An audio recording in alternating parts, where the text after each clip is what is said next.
Assalamualaikum warahmatullahi wabarakatuh. Salam sejahtera, semoga kita selalu dalam lindungan Allah Subhanahu wa taala.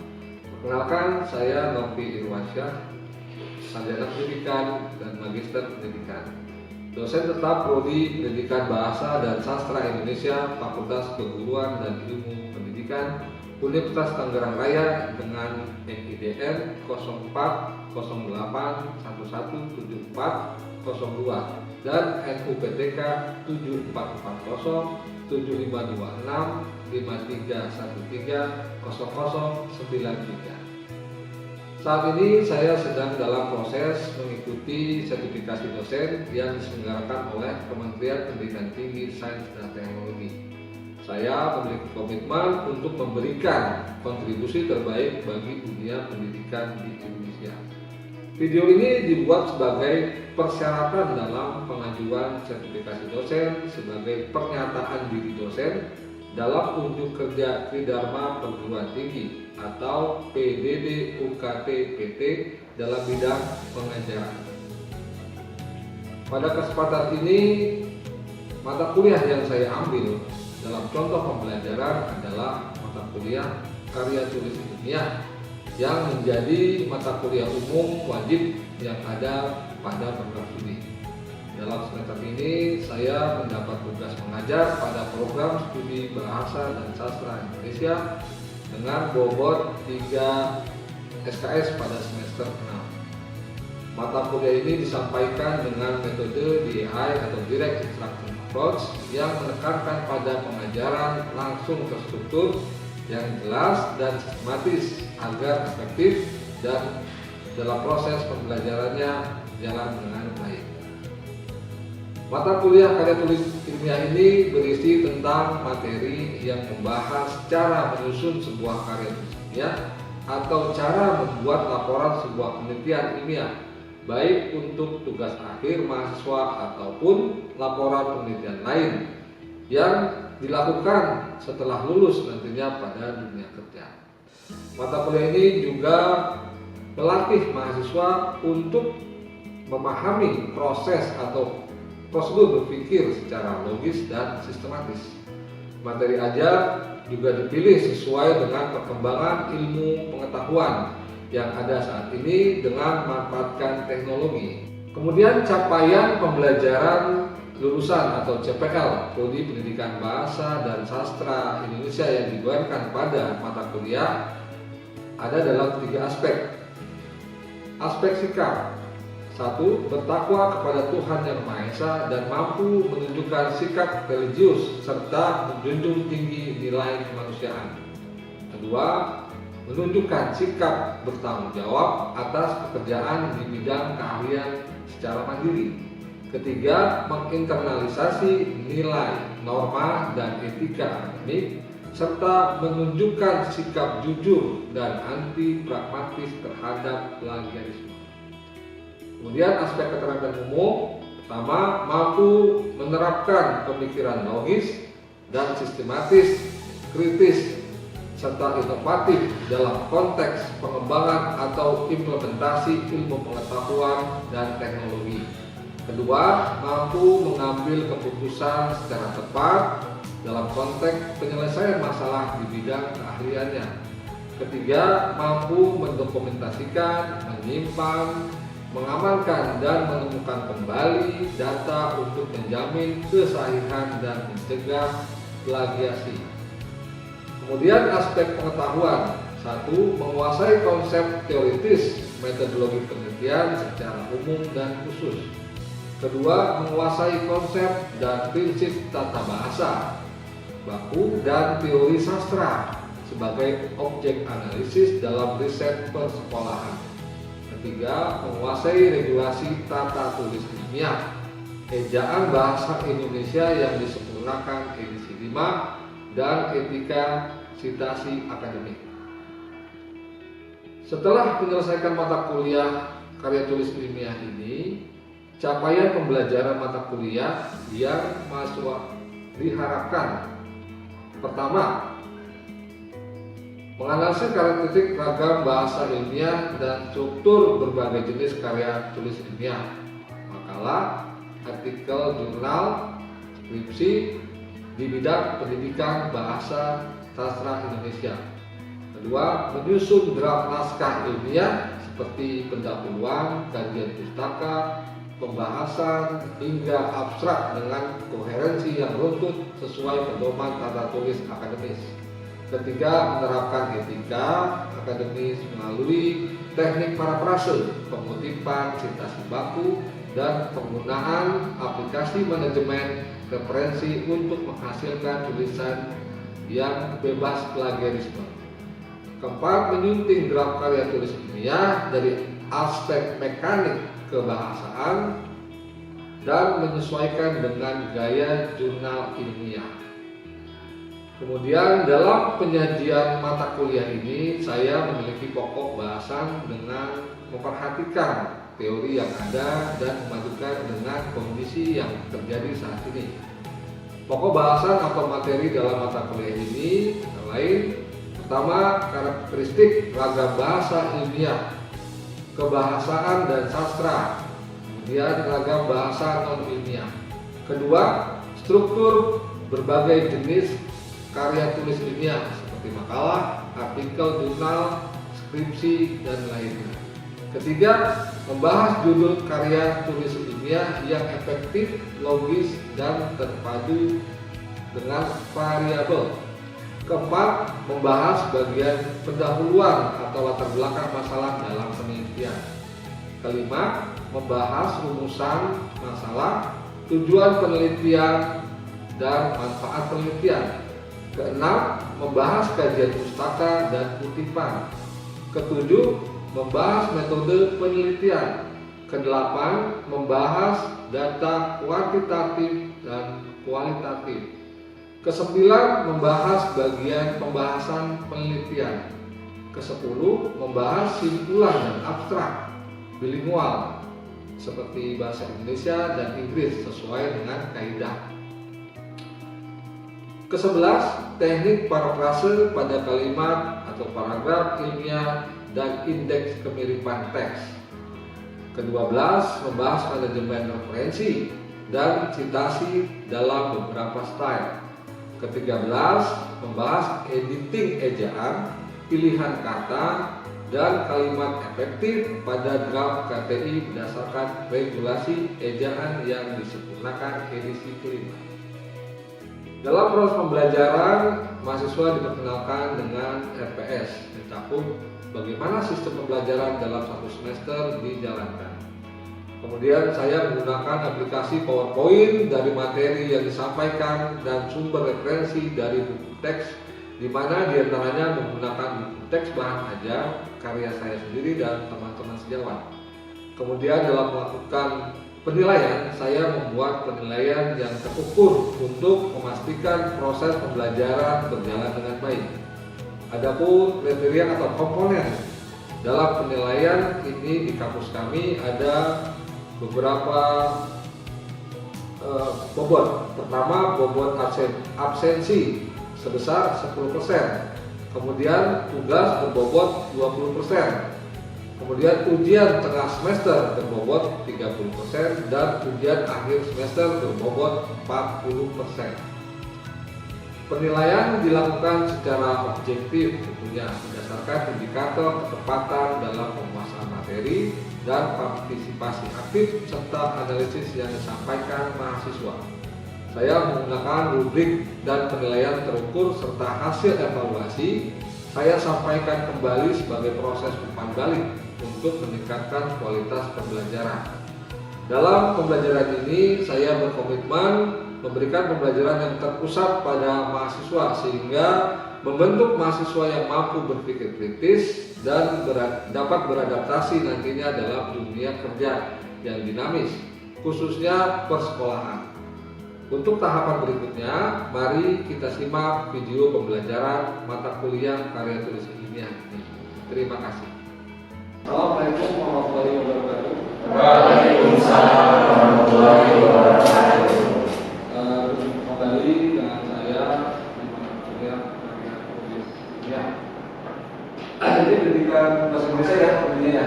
Oke, baik.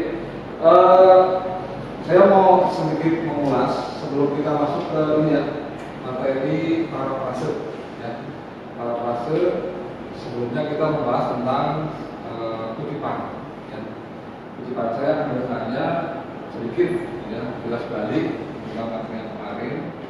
Nah, pertanyaan ini, kemarin juga sudah pernah disampaikan, ditanyakan oleh baik mana, ya, dalam satu tulisan atau satu karya ilmiah antara banyaknya kutipan langsung maupun kutipan tidak langsung.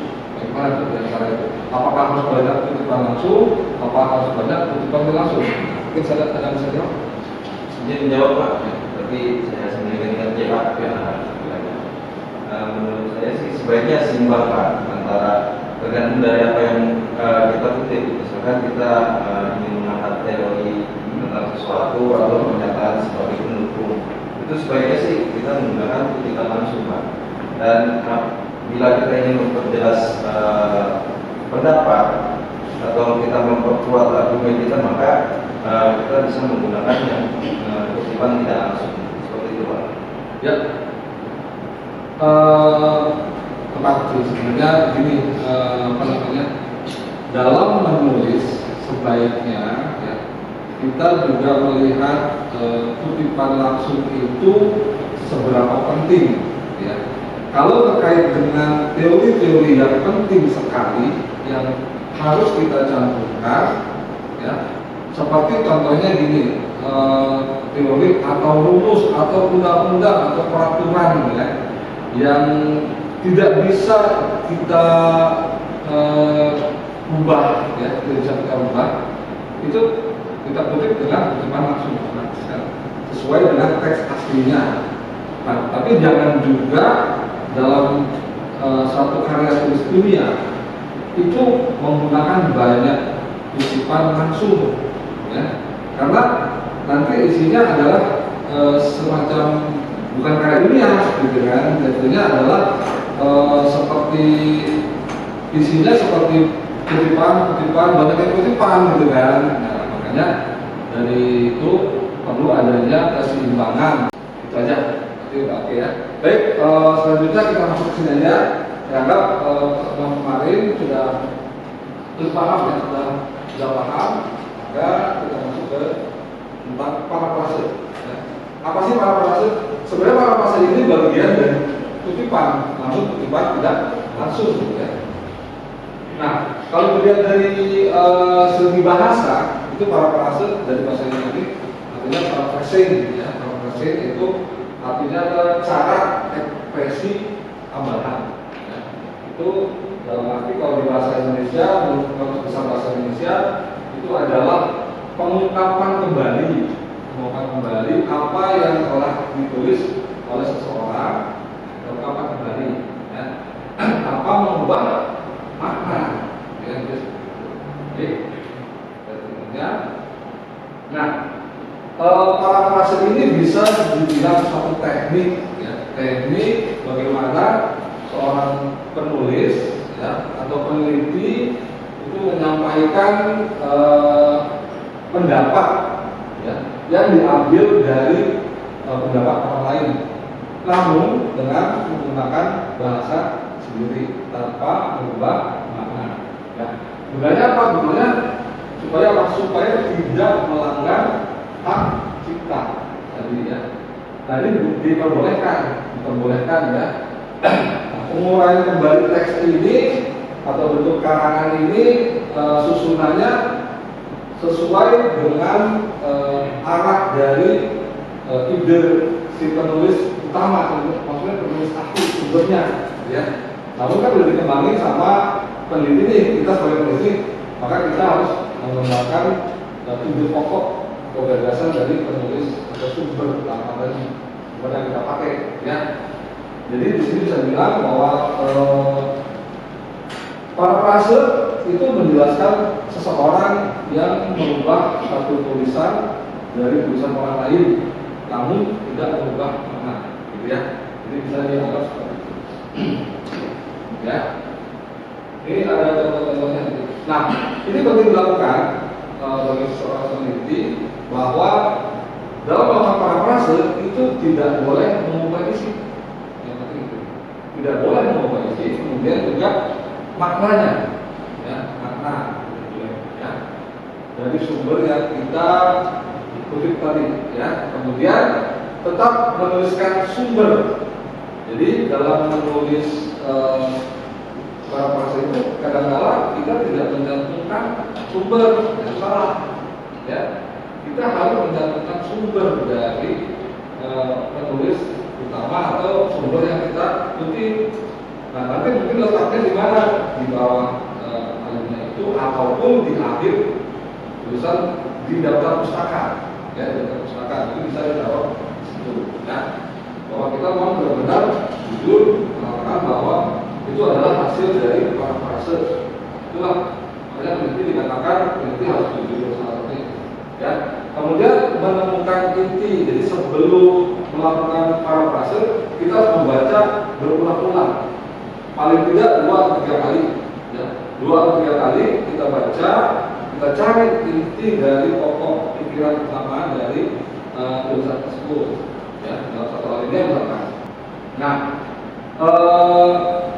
digunakan, ya, parafrase digunakan untuk apa sih, memberikan kutipan langsung, tidak langsung, ya, seperti tidak langsung pada teks, ya, yang aslinya, ya.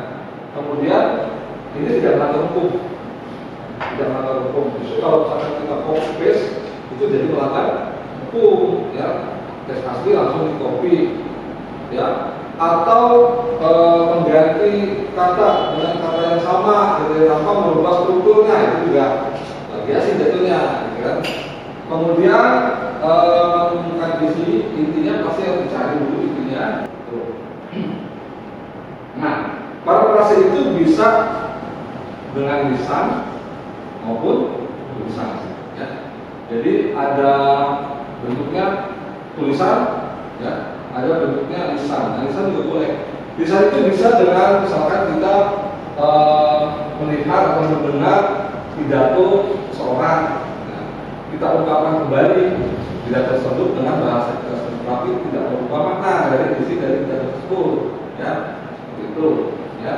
Kemudian kalau untuk teknik dengan tulisan, ya, kita harus melatih kita untuk membuat parafrase dalam bentuk tulisan, ya. Tujuannya apa sih? Yang utama pasti menghindari plagiarisme, ya. Saya wanti-wanti sekali nih tentang plagiarisme ini karena banyak sekali mahasiswa yang ada copy paste, gitu ya, copy paste dari tulisan lain ke tulisannya sendiri. Kemudian itu adalah mengungkapkan kembali apa isi yang telah dibaca dari tulisan sumber, ya. Kembali, kemudian menguraikan gagasan. Gagasan yang ada dalam tulisan itu diuraikan. Nah, kemudian ciri-ciri parafrase sini kita lihat, ya, memiliki tuturan bahasa yang berbeda dengan aslinya. Kedua, memiliki teknik, ya, penyampaian bahasa sesuai dengan gaya si penulis peneliti, ya. Dari sumber yang asli berbeda, artinya sama. Kemudian makna, substansi itu dari tuturan tidak boleh berubah dari substansi. Terus jenis, nah ini ada jenis parafrase, ada 8 jenis, ya. Nah, mungkin bisa dilihat. Jadi ada parafrase ekvivalen, berarti terjemahan, ya. Kemudian parafrase keantoniman. Kemudian parafrase generik spesifik, parafrase aplikasi atau penambahan. Kemudian parafrase kontraksi, pengurangan. Banyak sedikit, ya. Kemudian ada juga parafrase rangkuman, ada parafrase bebas dan parafrase terikat, ya. Kemudian ada parafrase contoh, ya. Ada contoh parafrase sinonimin. Nah, coba kita bisa bacain. Contoh parafrase, dalam teks aslinya penggunaan bahasa gaul di dalam remaja dapat mempengaruhi eksistensi bahasa Indonesia yang baru. Setelah diparafrase yang terjadi pemakaian bahasa selang di lingkungan generasi muda bisa berdampak pada keberadaan bahasa Indonesia yang formal. Nah, kita lihat ya. Jadi ini contoh dari parafrase sinonim. Jadi perubahan yang substitusi dari pengaruh ekstensi yang debatable ini itu juga menjadi berdampak pada keberadaan. Ya, pengaruh ekstensi itu bisa berubah menjadi berdampak pada keberadaan. Kemudian baku, di sini kata baku bisa berubah menjadi formal. Ya, jadi tidak merubah makna, kan?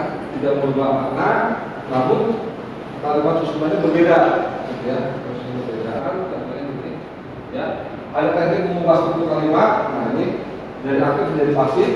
Kalian bisa baca, coba bisa baca. Baca coba. Masih parafrase, kemampuan konsentrasi anak-anak di kelas dapat ditentukan oleh penggunaan gawe yang berlebihan. Akibatnya, menurut prestasi akademik secara keseluruhan akan terdampak. Nah, jadi dari aktif menjadi pasif, ya ini ya. Kemudian yang teknik penggunaan sinonim, yang persamaan kata, perbedaan kata. Coba, ya coba. Memakai perangkat elektronik secara dapat pada usia dini mampu mengurangi daya fokus pada kesalahan belajar.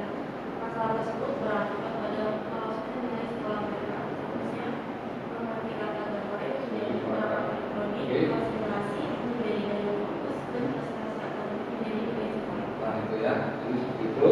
Dan terakhir ada teknik memecah dan menggabungkan kalimat. Ya, coba. Kita Prestasi akademik anak beresiko merosot akibat penurunan daya konsentrasi di sekolah yang dipicu oleh durasi main gawai yang terlalu lama. Jadi di situ adalah penggabungan antara dua kalimat ya, asli menjadi satu kalimat. Jadi kita bisa merubah dari teks yang tadi ya. Intinya apa? Bahwa anak-anak menggunakan Jawa itu akan berakibat menggunakan prestasi. Jadi hidup pokoknya itu ya. Maka kita bisa berubah ini, merubah menjadi aktif menjadi pasif, kemudian padanan kata, bisa juga dengan penggabungan kalimat ya. Nanti kita praktek ya. Nah ini setelah cek plagiat ya. Jadi saya bicara tentang plagiat. Ini salah satu tampilan saja terkait dengan plagiasi. Ini penting sekali bahwa nanti kalian pada saat membuat skripsi sebelum diujikan harus cek plagiasi itu ya. Di situ ada begini salah satu contohnya bahwa ada simulasi indeks, ada similarity index, internet source, kemudian ada public ya, publikasi, kemudian ada student. Nah ini kita lihat misalnya persentase 33%, 13%, atau 20% ya, bahwa kesamaannya itu untuk similarity index itu ada 33% ya. Untuk internet source ada 31%, jadi 13% untuk publikasi, kesamaannya 20% untuk student paper. Ini juga ada rinciannya seperti ini ya, nanti kalau kalian melakukan tes plagiasi atau cek plagiasi. Nah ini kita masuk ke diskusi kelompok ya. Dari sini kita diskusi kelompok. Kayak ini coba dibuat kelompoknya ada 4 kelompok. Jadi kita bahas ya, apakah kalian bisa membuat dari kalimat-kalimat ini menjadi, ini kan alternatifnya ya, diparafrasekan ya. Jadi terlihat apakah mirip atau berbeda, apakah merubah makna atau tidak gitu ya. Coba didiskusikan ya sambil tadi saya lupa. Untuk absensi biasa ya di kampus ya. Sudah ketemu? Ya, Coba dibacakan atau mau ditulis? Dibacakan aja boleh deh, dibacakan. kalimat asli struktur kalimat pasif dalam bahasa Indonesia seringkali digunakan oleh penulis akademia untuk memberikan kesan objektif dan mengalihkan fokus dari pelaku tindakan.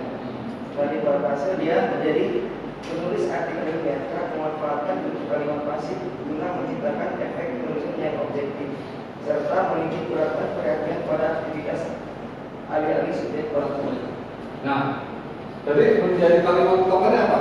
Atau pokok pikiran utamanya apa yang jadi gagasannya dari kalimat ini? Mau yang lain lupa nggak?